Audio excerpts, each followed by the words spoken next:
All right. Like I said, we're going to jump right into Q&A. So begin to ask questions, and I will begin to try to answer them. Hello. Hello. Oh, give me one sec. So I think possibly David mentioned something about the airbrushed Photoshop look, and you said you could do that. Could you elaborate and I don't know how to avoid it possibly? The Photoshop airbrush look? Yeah. You just don't use airbrush? There it is. GG. Okay. No, you just don't use airbrush to define everything. Usually whenever people paint and they paint inaccurately, it's usually a product of laziness, right? Like, so once you get like an airbrush, you just paint the whole thing with an airbrush, and you don't change the brush size, you don't change the values, you just kind of just go with it the whole time. And this is true with like different types of tools that people use. Same thing happens. You know, people will not focus in on perfecting their like overall skills. They just kind of like let one tool kind of be their crutch. So a good example of this would be like when you're doing airbrush. Let me see if I can demonstrate it. Like you're doing the airbrush and you're just like painting everything like this. And you're just never really changing the brush size. You know, and you're just painting everything at the same brush size. And then you're trying to like erase it, but it's like at the same time, like the brush is not the right size to be able to sharpen these edges. You need it to be like super small to sharpen these edges. But then what ends up happening is that another problem is that people aren't consistent with their values. So they'll paint in like super black and all that stuff. Like I've showed you guys before, you know? And so the way you avoid that is by being consistent with your values. Right? And I've already shown you guys good examples of this where you just do not change your values dramatically. You think about the overarching value scheme for different local values. Because you could totally have black in your image, you know, if it's consistent. Right? If it's not consistent, then it's going to look wrong. Like if you have like a light value that has some black shadows, then all light values should have black shadows. But then also then you're implying that the shadows, that the environment is very low light, right? Because that's why we could even get these super epically dark shadows, you know? Yeah. So then everything else should relatively have a darker shadow too, shouldn't it?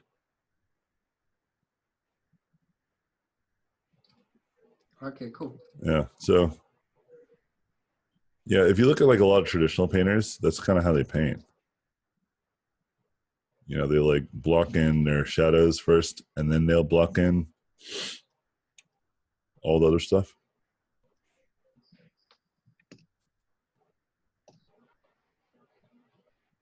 But most amateurs, they'll block in all the detail first, and then they'll try to correct it. And it's too late. The damage is already done. Yep. You're like, yep. I know exactly what you mean. Just like try to like do a good job at first from the beginning. And it's hard if you don't know a lot, but that's why you should always practice it.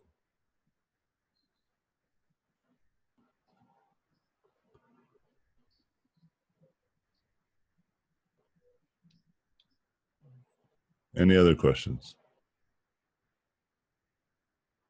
Yes. So obviously practicing my forms. So out of curiosity, would you suggest, like, say the thing that I designed and that you corrected for me? Should I just be practicing I don't know, should I draw in the form first and then design on top of that? Or, you know what I'm saying? Or do you just kind of just do the design first and then do another painting with the form and the design on top of that, if that makes any sense? It doesn't entirely. What are you asking? Okay. Doing form is something that obviously I'm going to practice on. Yes. So if I, like, say I am designing this character and I am painting it. So should I do form first and then put a design on top of that once I got the form? Or should I just worry about the design first? Or should I be doing both at the same time? Ideally, you want to do both at the same time. Okay. But if you're saying like from the beginning, like from when you're just starting out, like you're just sitting down to paint a character. Yeah. Yeah. Ideally you want to do both at the same time. Okay. But if you had to go in order, which is more important, design is more important. Okay. Okay. I guess that's kind of what I was asking. Yeah. Because if you just like render a cube, nobody cares. Right. Like the reason why I say you should paint your forms is not because I think forms are incredibly important. You can have a design without form, right? That's like what that's like what line art is, right? So if you take a look at, we can just go to animation style. So you could take a look at like this designer here, right? Right. It's pretty good. What is this? Is that a real photo? Jesus. Damn, that's dope. Anyway, so you take a look at this design. Like it's a pretty good design. Like it has a lot of really cool elements, you know? It's really fast. It's like some sort of like demon hunter, but it's like a hipster. It's a cool idea. Right. Right? That has no form in that design. Okay? There's a lot of really good examples on this page of just things that are just really well designed. Right? Like this stuff, but it doesn't have a lot of form. And then you have an image like this that has like, well, it's all about form. Yeah. But it's not really designed. It's just some lady wearing some, like what makes it appealing is that it's a really cool painting of a lady. You know? Right. Yeah. Yeah. So there's a difference, is what I'm trying to get at. Okay. So if you look at Dave Raposa Ninja Turtles. Okay. So this is a great example of no design, just really good render. Because this is the original design. I think he added nostrils. I think that's it. Right. But my point is that this isn't unique. Like this has already been designed. They've already designed this character. He just added more wrinkles and more rendering quality. Right. Okay? Yeah.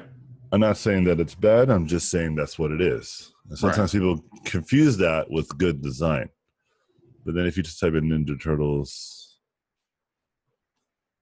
right? There's a really good example that I always lose. I should really save it once I find it again. There's some pretty good ones already that I saw, but there's one that I really loved that really hits home the point I'm making here. Okay. But I forget to save the image, so forever it will be lost. Oh, this is pretty cool. This is, I think, from the movie. Actually, I bet we can find it if we just do a little bit more digging. Actually, I think I might have. Hold on. I think I might have actually saved it.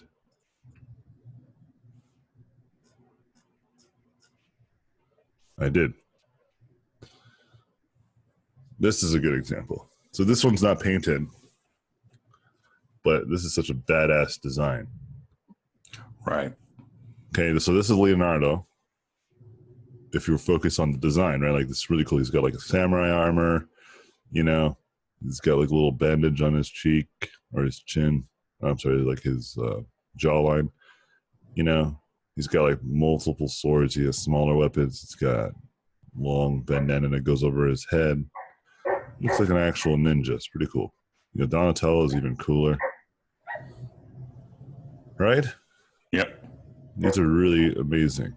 I mean, even if you look at something like this is pretty incredible. Okay? Yeah. But then going back to this, you know, you can see this is the point I'm making. You know, it's like,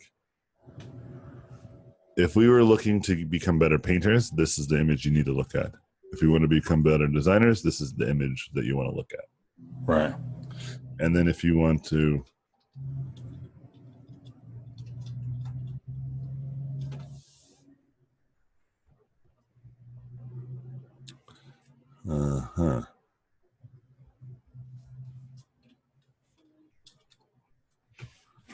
I always forget how to say spell his last name. My buddy Andrew.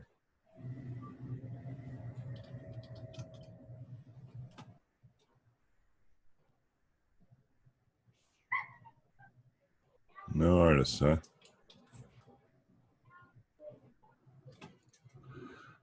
Here, let me see if I can find it. But my point that I'm going to show you is what happens when you have good rendering and design.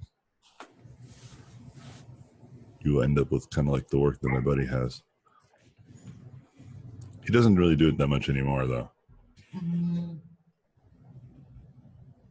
This might not be easy to find. Okay. They organize, I think they allow you to organize these. Yeah, with collections. I just haven't got around to doing it. Which I really should. No. Oh no. Is that your dog? He's outside. Yeah, he's whining because he's whining for some reason. I don't know.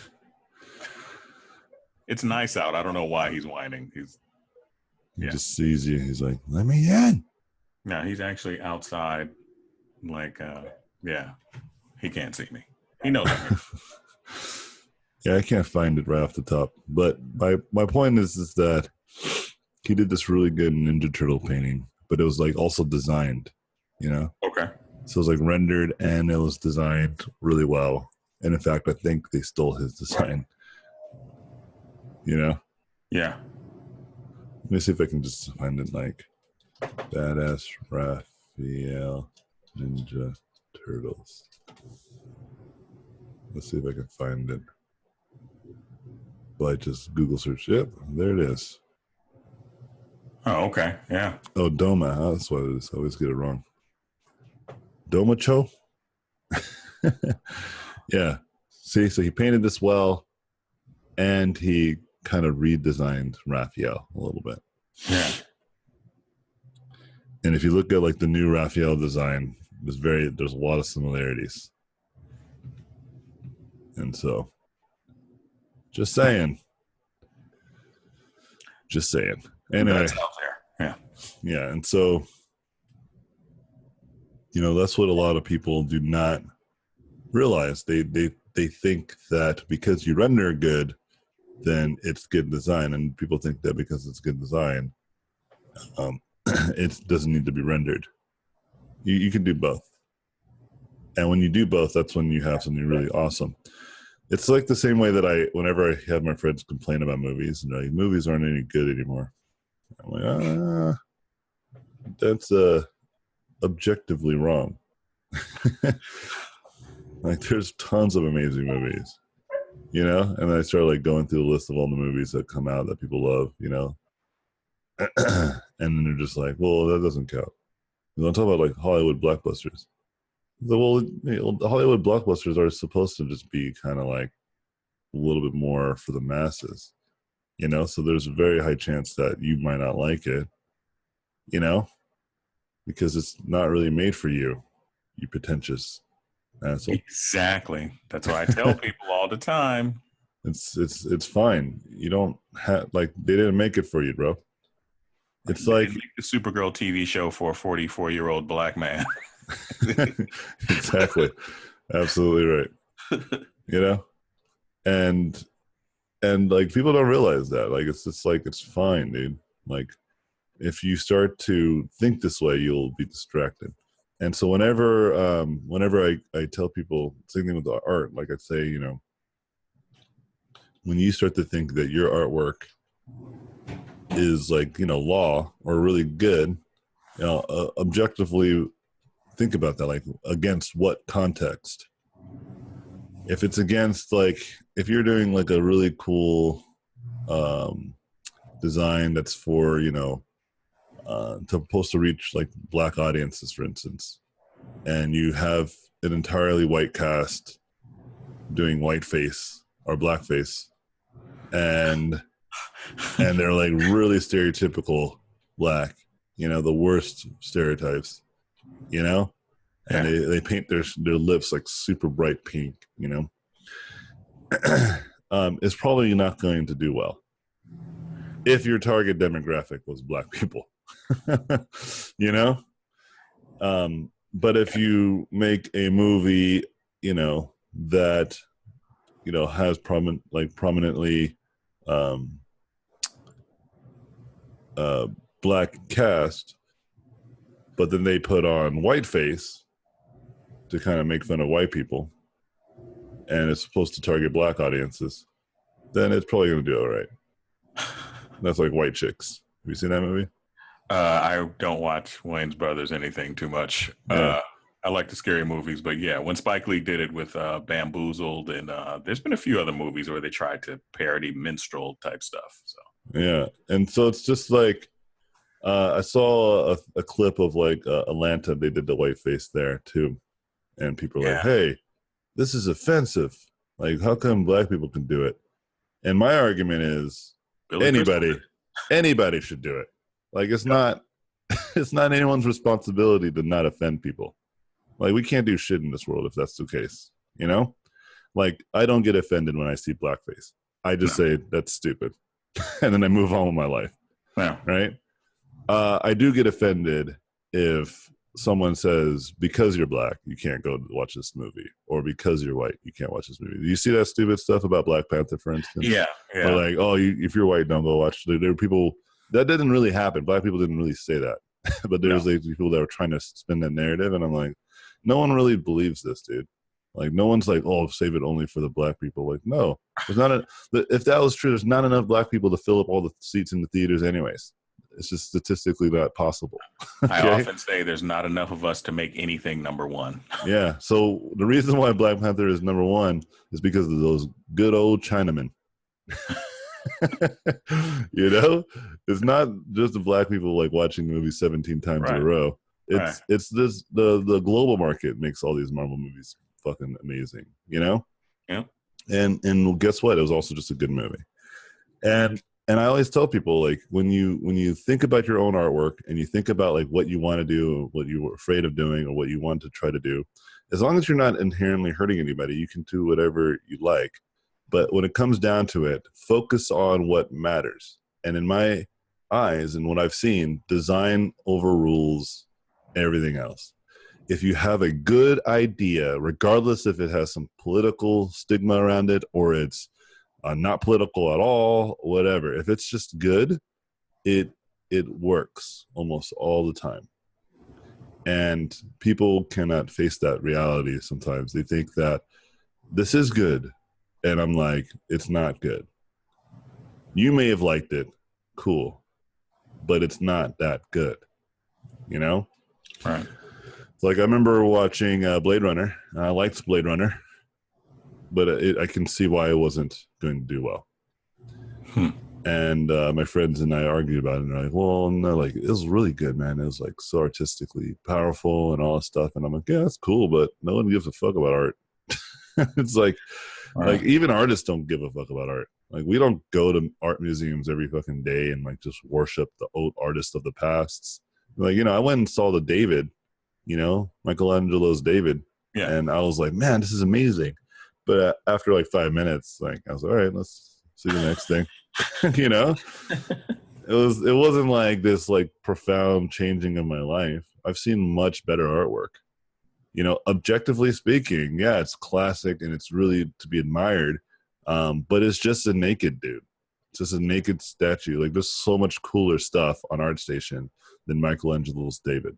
It's just reality, you know? Right.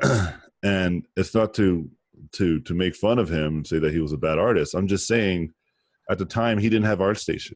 You know, he didn't have ZBrush. If Michelangelo was alive today, he would be amongst those really like high level artists that we know today, because that's just the kind of person he was, right? He would have absolutely used ZBrush and all the other tools that these people use, you know, absolutely. To think that he wouldn't have, you know, is naive. Like he was on the frontier of technology, of art tools in his time, you know? Yeah. So why would that be different if he lived and was born and raised in this era? He would totally be in it too, for the same reasons, you know? And, you know, Michelangelo's David was impressive work of art, not because of the subject matter, because of the context, because it's like he was able to craft this really immaculate statue out of stone, you know, years and years ago, where that was really challenging. And art was treated like, because that's a really challenging thing to do, and so art was treated really prestigiously at that time, as it should have been. But yeah, it's fucking, who cares now? Like it's just a really it's a cool statue, but I've never used it as reference. You know, yeah, I've never used any of that. Yeah, oh, go ahead. No, I was just gonna say he'd probably be running a game studio, because Michelangelo had a big studio with employees and he had patronages and he made money and stuff like that, like a lot of those artists did. He wasn't just toiling away in obscurity. He was a famous dude. Yeah, and so I agree. I think like that's what I'm trying to get at. Because you like it and because you can see the mastery, because I can see the mastery behind Michelangelo's David as well. But I can objectively look at it and say it's just a naked dude. Right. Okay? Right. That's it. You know? Like Transformers, like the first Transformers especially, is better than Michelangelo's David. It is. It took way more effort to make those movies than it took Michelangelo to make the David. And I can't sit there and watch Michelangelo's David for 2 hours. You get it? Like, yeah. Again, it's not the shit on his parade, because Michelangelo is one of my favorite artists, not because of his works, because of his story, right? Because of how he came to be. Like, he has a really good kind of underdog story. It's really fascinating. It's really powerful. He hated Leonardo da Vinci because Leonardo da Vinci came from wealth. Yes, and he felt like he squandered his access. Right, like Michelangelo would always think that if he had the same amount of resources as Leonardo, he would have been even better. And so they used to get in squabbles all the time, which is fine. Leonardo da Vinci, same thing. Like I have the same kind of affinity for them, and the same idea. You know, my opinion is that Leonardo does have better works because a lot of them do have something to say. You know, and that's the point I'm making. Those transcend. Like the Last Supper has a lot of real meaning behind it. You know, I would not mind having the Last Supper in my house, like if I can have access to it. You know, right? I don't know if I would have Statue of David. No. Again, it's actually one of my favorite traditional sculpts. I'm just saying, just there's better ones I've seen. Okay, Richard Schmidt is one of them. Richard, I think it was like a T, or is it Richard Schmidt? No, that's That's the painter. Who's the one? Damn it. I forget. I used to look at this guy's stuff all the time too. Damn. All right, let me see. I think I actually saved some of his sculptures in my Pinterest, so then I can find it that way.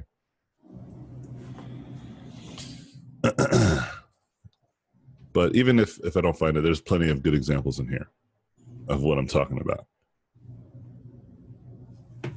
Let me see if I can find one. Yeah, Richard McDonald. That's who is. Yeah, I don't know why I said Richard Smith. It's just because the Richard. Yeah, Richard McDonald. James Talbot.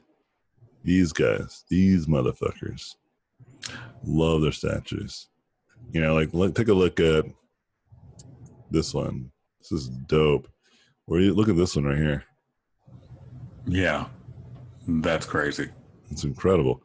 Yeah. He had this really cool one. I forget, but like, look at this one. Yeah. Like, don't get me wrong. David's pretty cool. Just these are cooler.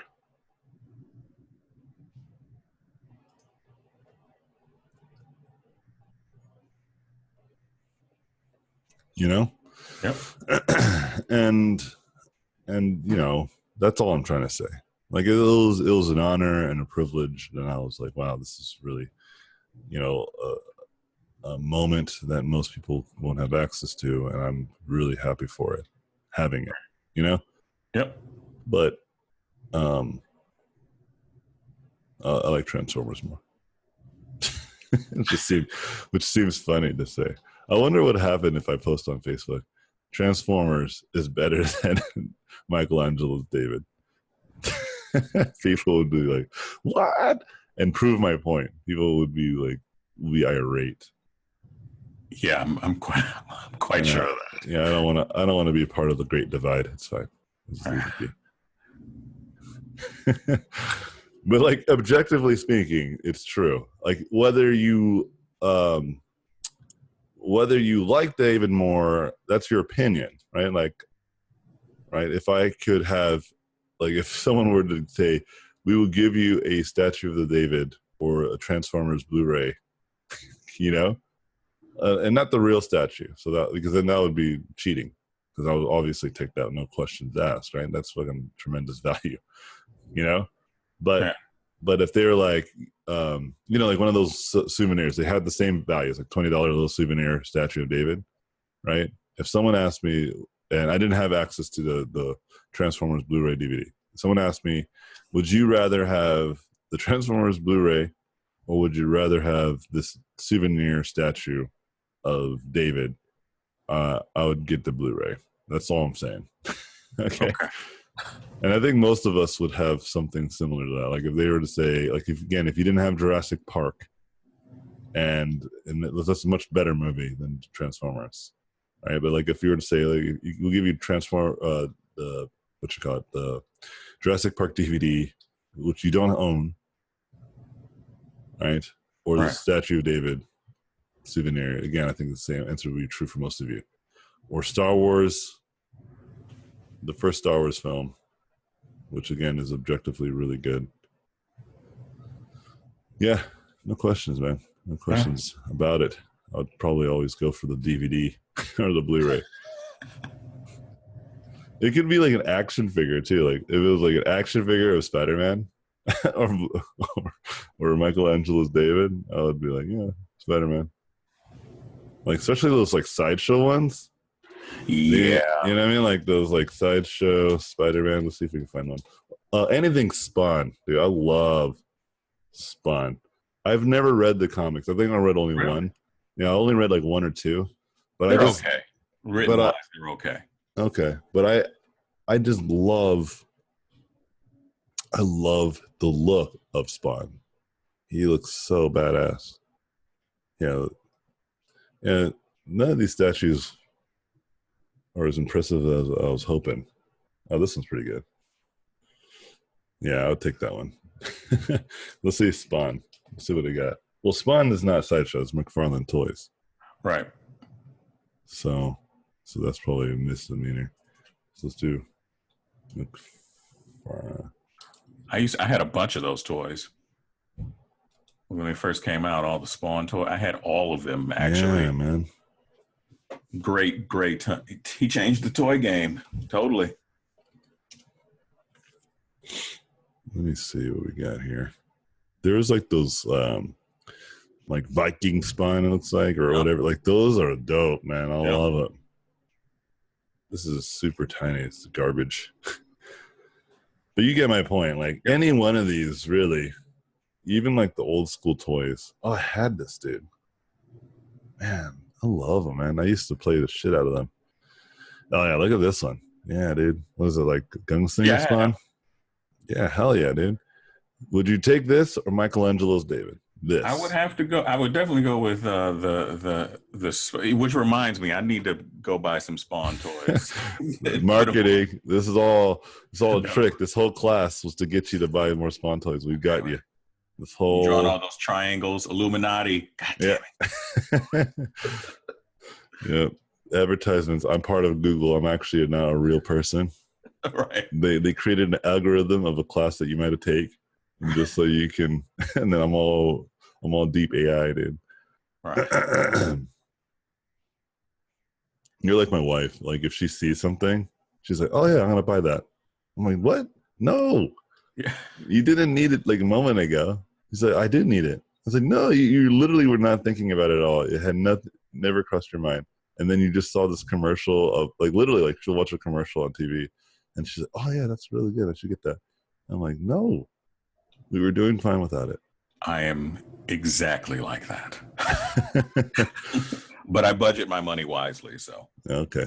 Yeah, we don't, so that's why I'm a little bit more strict. And I have these tendencies as well, but I try to be better about it. Anyway, so to get back to answering your question in the shortest possible way, because we kind of diverted a little bit. Yeah.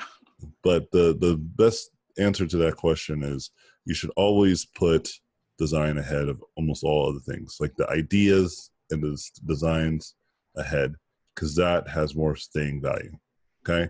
If you do a really good painting, you're only going to appeal to other painters and some people who can admire your painting skill. But most people will just think about like when you see a really good magician, right? You're like, wow, that's really great.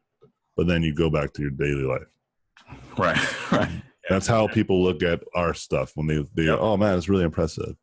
But if you draw like, Spawn the kitty, or no, Spider-Man like saving a cat or something like that, that's going to hit people more because Spider-Man is already established IP. People already have some sort of association with that character. You see my point? Yep. And the idea that he's a superhero saving a little kitty makes you go, oh, right. That actually has way more staying power than if you can paint your forms better. Just painting your forms better just makes your ideas easier to digest. That's all that does. Right. Because I have friends who can paint paint very poorly, but they have really cool ideas, and that's why they are successful. Yeah, I was talking to one of my friends who works at like Riot. He was telling me like, he's like he learned that some of the people there's like they've been there for quite a while, and he was questioning kind of their skill because they weren't really good painters.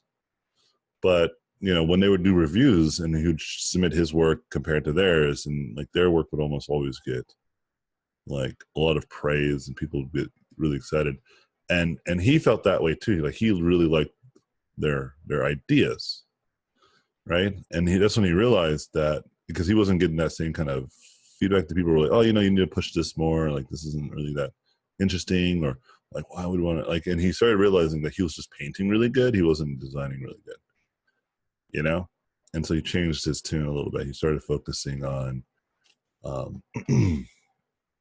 cool ideas. And he took a lesson from that, like watching these people who were not great painters but had good ideas, that stood more, that had more value. And that's all I'm trying to say. Like you don't want to just be a good painter. You want to have cool ideas. Okay, cool. Thanks. Yeah, and if you go back and watch me paint this again, because it's all recorded, you'll see that I started with design, like shapes, and then now I'm like starting to try to make it look a little bit more cleaner. I almost always do that. So keep that in mind, brother.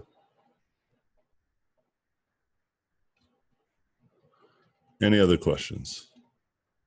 I do. Go for it. You mentioned that we should hunt those small studios Totally.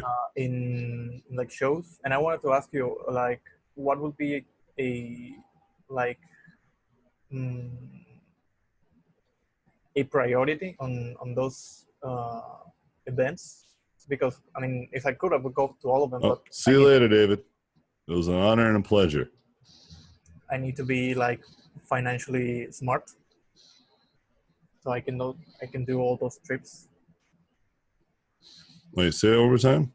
Like what would be like the events that we need to prioritize to go to do those like showing our portfolios and stuff, because like if I could I will go to all of them, but of course I can't do that financially. Yeah, I think you should try to go to all of them and just spread it out.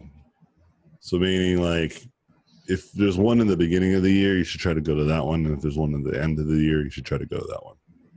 And the following year, you just pick different events that you try to go to. Or you can keep going to the same events if you really love them, you know? Yeah.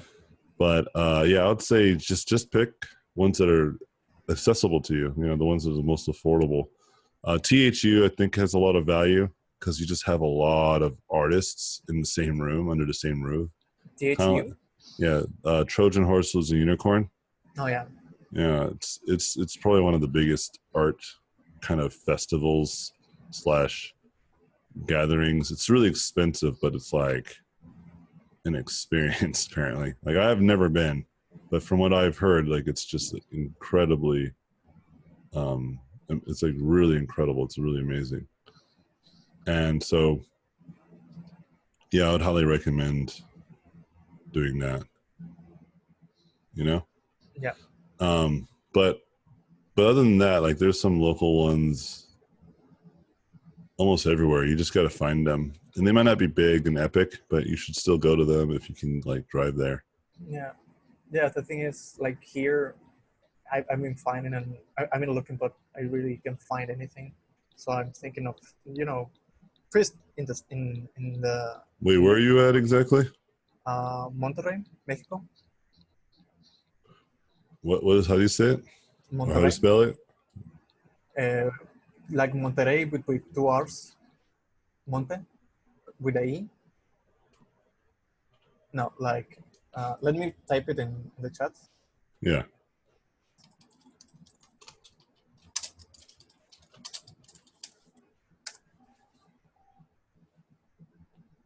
Oh, okay, I got it.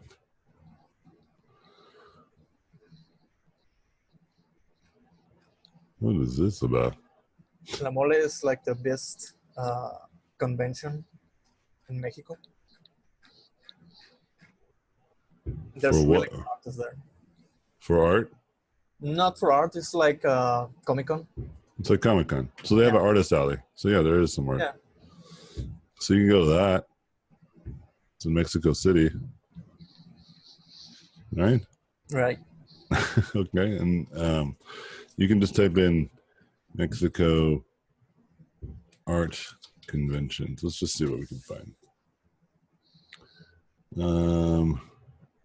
Sometimes it'll not be the kind of art that we're thinking about. Yeah. Plein air convention. That's pretty interesting. Makeup artists.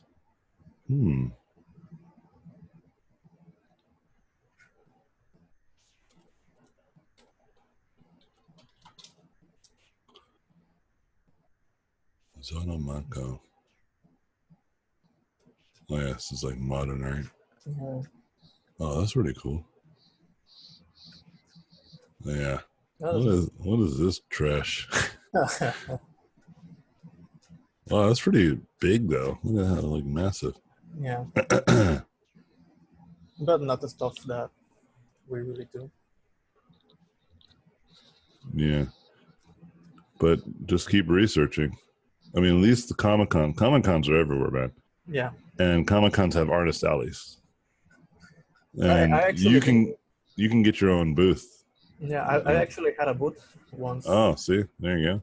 And I've been doing that, but like, spreading out is like the next step. And Yes, and absolutely. I just wanted to figure out like what would be the good events to go, not just here, but like. Absolutely, that's not a bad idea. I'm just saying you should look locally, but I guess you're right. You did look locally, and there was some stuff. I'm sure there's even more. And here's another point to be made. You can make your own events. Right? You might not think that you can, but if you just try, you can make your own event, and you'll be shocked to find that there's people who've been waiting for that, just like yourself. Oh yeah, and you could be the person who makes it. And I had a student in Spain who said that, like, he's like, oh, I mean, there's no events in Spain. I wish there were. And I was like, well, why don't you make him? And he's like, what? and I was like, yeah, you can make one. Why don't you do it yourself? And he was like, oh, yeah, okay. I'll let you know how it goes. And so he did for a few months. We kept in touch. I helped him out. And then he made an event, and it's been going 3 years strong. There was another group of students who had the same complaint about Toronto. They're like, Toronto has so many people here, but yet nobody has events. It's kind of crazy. And I was like, why don't you guys make your own? All right, what? And now they too is on their 3rd year for their event. Yeah. And it's gotten really big. Now, at first they needed my help to get like these artist names and stuff. And I was like, you don't need my help after this. And sure enough, they don't. It's actually what a friend and I are trying to do. Like, we have that idea, but like I told him, like, first we need to be like, we need to make a name for ourselves, and then we can like attempt that. I understand that, but you don't need to. No. Do you know Brian Deacon? No, I don't think so. Well, he's the student that made the event in Spain, and it's really popular now. Oh, okay. Do you know Andre? Andre from THU? No, right? No. That's my point. Like, I didn't know who Andre was. In fact, I get a lot of messages, and some messages I just ignore it, not because I don't want to talk to people, but because I just get so many. Yeah. And one of them was from him, and he wanted me to be a speaker at his event. And man, if I would have just been a speaker then, I would have been part of this epic adventure, but I was not. I wasn't checking my messages that day. Right. And I felt really bad because he told me, he's like, yeah, I messaged you. And I was like, what? He's like, no. And he's like, yeah. He's like, check your messages. And I'm like, oh, no, dude, my bad. And I told him, like I honestly had no idea. And he was just like, yeah, it's no problem. But my point is that, like, I didn't know who he was. I think a lot of people didn't even know who he was. Now people only know him for THU. Right. So you might be surprised. Like, do you know the founders of Comic-Con? No. Yeah. Doesn't matter, dude. Do you know the founders of CTN or GamesCon or E3 or any of these big events? No, right? No. Like, an event, all you need is like people that are big. Like, you might not be, your friend might not be, but the people you bring can be. Right. And if you can get the money and you can get them to fly out here and get them in a hotel and all that stuff, you could do it. If you're really interested, I'll tell you what you need to do. Okay? First thing you need to do is look into the costs. Find the venue. Like, you need a projector of some sort, microphone system, right? Like a microphone or like a lapel, lapel mic. Yeah, sound system. A room that could seat release about 100 people. Don't go any bigger than that because I think that's unlikely. Okay? Less than 100 people is fine, right? And let's say So let's look at the cost. Let's say one of the speakers. Okay, and Monterrey flights to Monterrey, Mexico. Okay, let's say we hosted the event in September of this year for whatever reason. I don't know. Yeah. Okay, and let's say we're going to do this weekend. So you fly us in on the 13th so we can get settled, all the speakers, maybe even on Wednesday. And then we fly out all on Monday. Damn it. Okay. And then, yeah, there you go. Jesus. And what? I can go Santa Ana? I thought it's an international flight. Okay. So it's a $600. Well, this one's $259, but that's like. Yeah, that's not. You don't want that. You don't want that. That airline. It's 8 hours too. Yeah. So let's say you want to treat us well. You know, we don't got like super epic flight. We don't got business class or whatever. Yeah. It's just $600, right? And let's say that's true for, let's say you bring a lot of other California artists. Okay. Mm-hmm. So let's make it even like $700 for whatever reason. And then times that, actually, let's keep it more realistic. Sorry. Let's do $605 times, let's say you bring 4 artists, 2 artists speak per day. Yeah. Right. We talk and do a demo, bring 4 of us. It's going to be $2,420, right? $2,420 US. Okay. Mm-hmm. Let's say the hotel rooms. I'm not sure what that is. But let's see.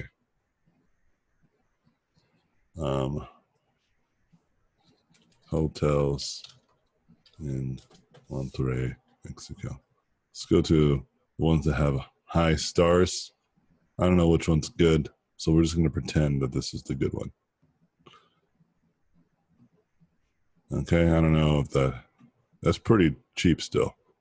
But let's say, for whatever reason, we go to this super epic one. Okay, the $142 one. Okay? Yeah. And so that's 4 hotel rooms, 140. So that's 280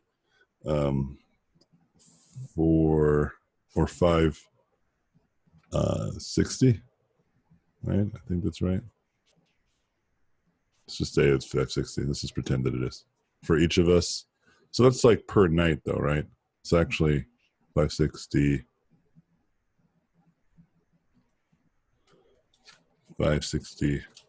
times, I think we had like 6 nights. Yeah. So like roughly around this plus I already kind of factored in. So $6,340. Okay. Yeah. Okay. And then let's say the venue cost, because we're only going to have it for 2 days, but you're going to have a venue for the whole day, and then we're going to do portfolio reviews, all that stuff, and everything, right? Because some venues won't cost too much. It really won't. But let's say it does. Let's say it costs $2,000. For whatever reason, it costs $2,000 to do all that. Okay? Yeah. But I would highly recommend not to find a venue that costs that much. Okay? No. You don't need a super fancy. You just need to be nice enough. Some hotels already have like venues. You can do a package deal. So let's just make it an even $8,500 to do this whole event. Okay? Okay.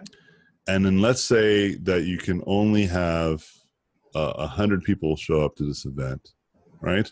But we know for sure we will sell upwards of,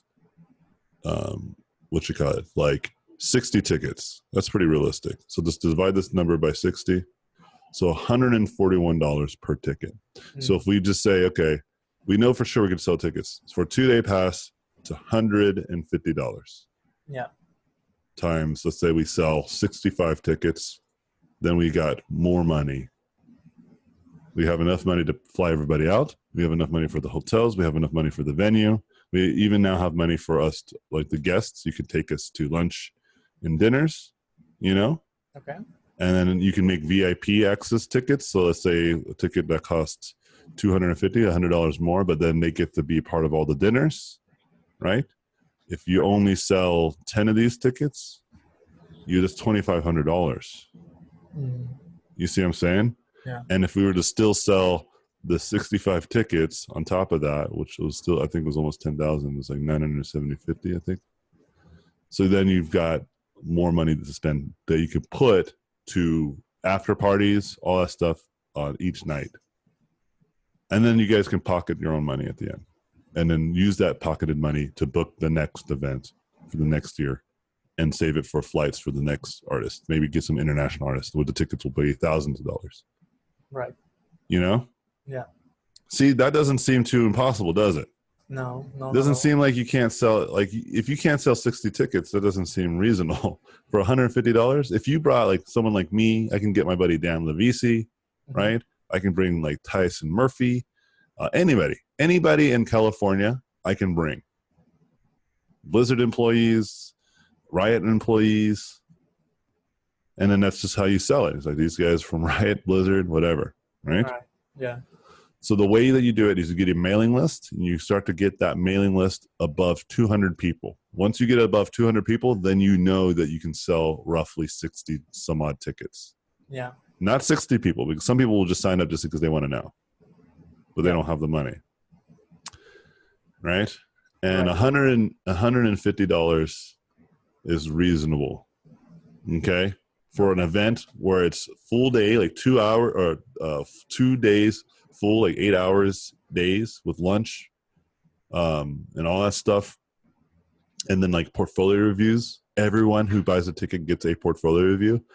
You know, people who buy VIP tickets, they get portfolio reviews first. You know, they get the access to the after parties if there's like some really private ones. You know, they have access to all the dinners that all the artists go to.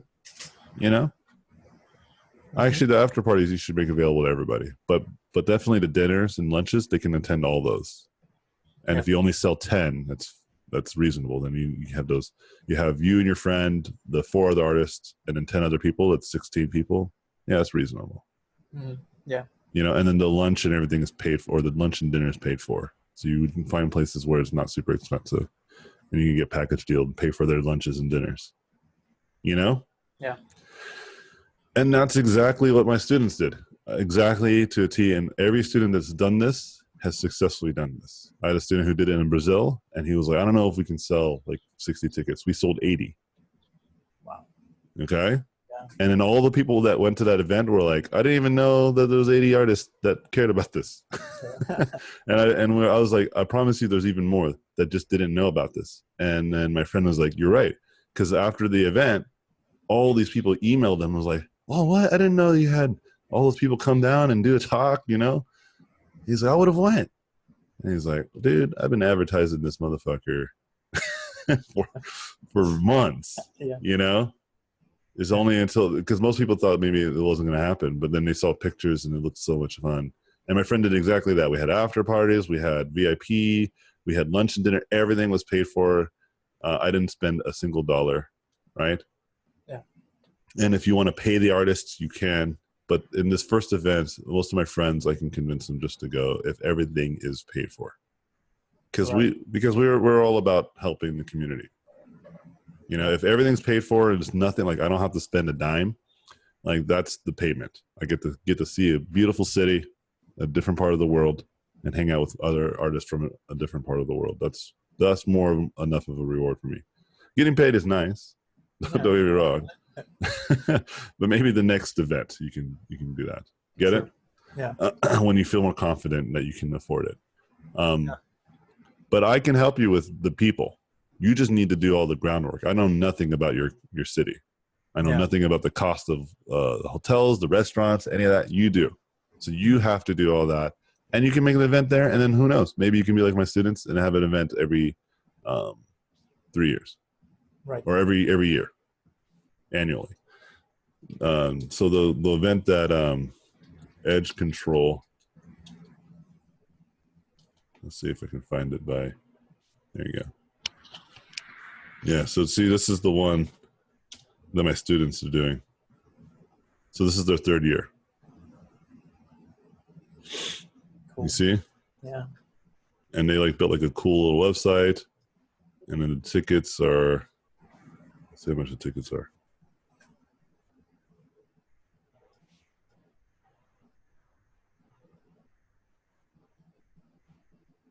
I don't see how much the tickets are. Oh, here we go. Yeah, see, you got early bird that's already sold out. So, yeah, they already sold out the early bird. And then early bird day 1 and day 2 are still available. But obviously, it's much better to buy the package today. Yeah. That's really cool. Yeah, and this is all fine. I wonder if they realize it's sold out. Regular 2-day package. Oh, I see. So the $235. Got it. Regular day 1, regular day 2 is unavailable. Not sure why that is, but anyway. And they got, who did they got? They got Jeff Simpson, Thomas Scholes, Paul Richards, Jung-Ah Lee, Tim Anderson, and Jama Jubrith. These are all powerhouses, dude. They did this without any of my help. Okay. The second event was all them. The third event is all them. The first event, I helped them very much the way I told you. I can get you the first round of talent there. You know? Yeah. You just got to say, oh, yeah, AJ, it's going to cost us about $8,000, $9,000. So it's like, oh, then you need to sell 60 tickets. You need to sell 65. Okay? Yeah. You can find it. Don't find, like, when Zabby and Denzel, when they first were, like, looking at events, they were looking at this, like, 300-person venue, and I was like, what are you doing, dude? 300 people aren't going to show up. Because they were thinking, like, no, but, like, there's a local school, and that school alone has thousands of people, you know? Yeah. And I was like, listen, I hosted an event here in California called Creative Juice, and it was a success. But I told them it cost me $20,000, and I only got 100-person venue. And I told them it's because even though there's tens of thousands of students here that go to these schools that should be benefiting from this, right? Yeah. They don't go. You know? Mm-hmm. And I told them, I was like, I used to host free art mixers, free, right? Like completely free. You can come. I paid for everything. And only 15 people showed up. And then I was like, okay, I'm going to do another one. And I did the next one. Again, it was free. And then more people showed up, right? Mm-hmm. But it costed a lot more money. But this time 60 people showed up because the first time people were like, oh, this is like dope. This is a really fun event. So more people showed up. Yeah. You understand? Yeah. And then I did it again, but this time I charged at the door. I was like $10 to get in because I couldn't afford to keep paying for these events, right? Yeah. And guess what? 160 people showed up and it was paid. So I was like, and I was telling my friends this. I was telling my students, I was like, you got to build that brand and then you can start tapping into those thousands of students. Yeah. You know? But right now you don't have anything. People don't even know if it's a real thing. Once you have pictures and you have video and audio, then people are like, oh, this is a real thing. You know? Yeah. But I was like, but don't be naive, man. Like, don't fall for just because you see the numbers. That's a really huge mistake. Right. Okay, so 60 people is a really reasonable thing. You and your friend could potentially make an extra $100 to $200 to $300 for doing it. Maybe thousands if you guys really promote it. Go to schools, promote it, and you'll be shocked. There will be people who will fly from different countries to see these speakers. It's kind of crazy. Like you think that people would not come. You think it would just be local. No, trust me. When we were in Brazil, there was a guy from Texas who came. Wow. And I was like, what the? Why did you come to this event but not my event that I had in California? And he was like, well, it's because Brazil. And I'm like, oh, all right. That's a nice vacation. Yeah. It's just, you don't know, man. And then you and your friend or whoever else helps you will be the people who brought the event to your country. Right. So why wait for other people, right? That's all I'm saying. Yeah. It's totally doable. You just got to think about it and just be smart and just be diligent. Okay. And then you make your own event, and then sponsors will come to you. Okay. Yeah. And maybe this will be because event management is in itself a career. Like you can make a really good amount of money just from doing that, but it's a lot of work. Yeah. I'm actually thinking about doing it because there's a lot of like artist alley events just for, but they're always like side places. I'm thinking I want to make like kind of like an expo with artist alleys, you know, but that like that it's only about that. It's all just about artist alley type stuff. And you have art talks and the artists are the celebrities, you know? Yeah, that's actually something you see a lot here, like mini artist, like mini events that are only artist alley, and they barely have, they don't have that much attendance, but they do them a lot. And Yeah. they slowly but surely like increase attendance. Exactly. But you're not wrong to think that if you and your friend or somebody, that would be easier. Absolutely, right? Yeah, definitely. It's just, I'm just saying that you don't need to be. That's all. You're not wrong. Like it would help a lot. Yeah. Okay. Like if I were to do an event, it's definitely more helpful. Like I got 150 people, 160 people to show up to my art mixer and to my creative juice, you know, on mostly name recognition. But that's what I'm saying. Like you would think I would get thousands, right? Right. I did a free event in Inland Empire, which is in San Bernardino in California. I did 2 of them and they were free and still people wouldn't show up or sell out. Yeah. That's you know? Yeah, it's so funny, man. Like people are so entitled here in the States. It's infuriating. Yeah. And so I don't mind doing these types of events for people because I think it's, I like to help the industry. Okay. Yeah. All right. Cool.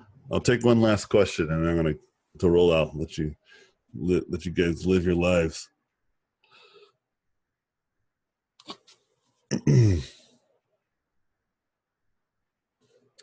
And by the way, for those of you who were considering doing something for your own country, like, yeah, it's the same thing, man. Just look at the numbers, look at the cost. Obviously, it's going to be more expensive for those who have overseas. But like I said, we did the Spain one, and that was really hard. But now they're in a position where they're making tons of money. You know, or not tons of money. They're making enough money to really make these events bigger. Okay? All right. Well, with all that being said, I appreciate you guys. I think you guys are all rock stars. I think if you guys keep persisting, you guys will all be badasses in no time. You just got to keep at it. And so you guys have till Friday to show me what you got, put your best foot forward. And then in about a couple of weeks from now, I'm going to start posting all my students' work again. I have a backlog of student work that I need to start posting. So be prepared to have your work posted and shared online so people can see and admire. So do your best. And with that, I wish you guys all the best of luck moving forward. Thanks again for supporting this class. And I hope you guys, get to the places that you want to get to in the time that you hope to get to. Otherwise, keep painting, guys. Talk to you guys later. It was an honor. Laters, guys. Thank you so much. Thanks a lot, man. Yeah, man. Absolutely. One last thing. What? No! Just kidding. Where can we see the videos from these classes? They're all in the Dropbox, but once this video is done recording and then the other classes video is done recording, I save the link and then I email you guys, or I'll send it to you guys in Skype. And you guys can just download them. I'd highly recommend you download it. Yeah. And so that way you have access to it always, because sometimes I move folders around. But if you ever ask me or email me, I will send it to you, no problem. The ones from the other class are pretty cool. What? You can go first, dude. The ones from the other class, the other group are pretty awesome also. Oh yeah, dude, there's a lot of good stuff, man. There's another group that I haven't shared yet, and they're amazing. You guys are doing good too. Just gotta keep polishing. What was the other one? I just wanted to know how we would get hold of you if we did want to ever do such a thing with the expos or I don't know, maybe. Oh yeah, you can just message me on Facebook. If not on Facebook, you can always email me or message me on Discord. Here, I'll Well, give you I'll guys. invite you on Facebook, and one day when you get through 1,000 invites, you can accept in our message. Nah. Hold on, let me wait for this to recruit robot hamsters. Okay. Dude, I love Discord. Discord's hilarious. So we have the Robotpencil Discord right here. Once you have access to this, you should be able to see my name right there, and you can just message me directly. I get to the Discord I try to get to the Discord as often as I can. But here's the link. Join it. And yeah. Laters, y'all. I gotta go. Peace out. Thank you so much. Cheers. Thank you for watching this video. I appreciate it. Please subscribe to watch more in the future. If you liked the video, I would appreciate a thumbs up. If you like this content, you can go to my website, robotpencil.net, where you can find mentorships, tutorials, and a Patreon to get more exclusive content. Thanks again, and I'll see you guys in my next videos.